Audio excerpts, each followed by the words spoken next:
आप लोग को एक हंसी मजाक का गीत सुनाती हूँ। मेरा हंसी मजाक का गीत अच्छा लगे तो प्लीज सब्सक्राइब करें, लाइक करें और कमेंट करके बताएं कैसा लगा।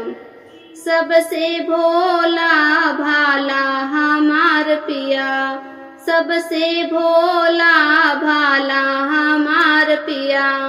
सबके पिया लाए लहंगावा चोली, सबके पिया लाए लहंगावा चोली, चुनरी में मतवाला हमार पिया,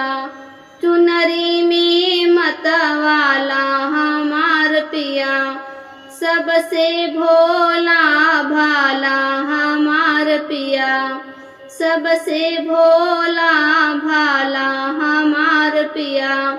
सबके पिया लाए झुमका और बिंदिया,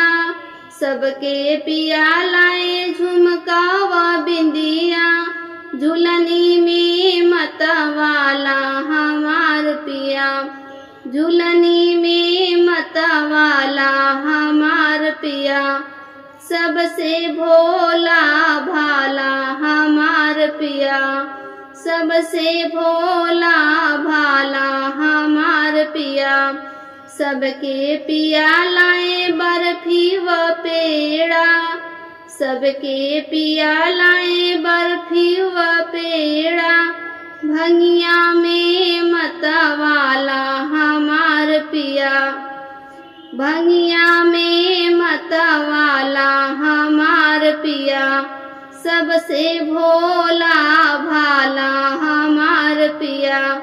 सबसे भोला भाला हमार पिया। मेरा गाना अच्छा लगा हो तो प्लीज सब्सक्राइब करें, लाइक करें और कमेंट करके बताएं कैसा लगा।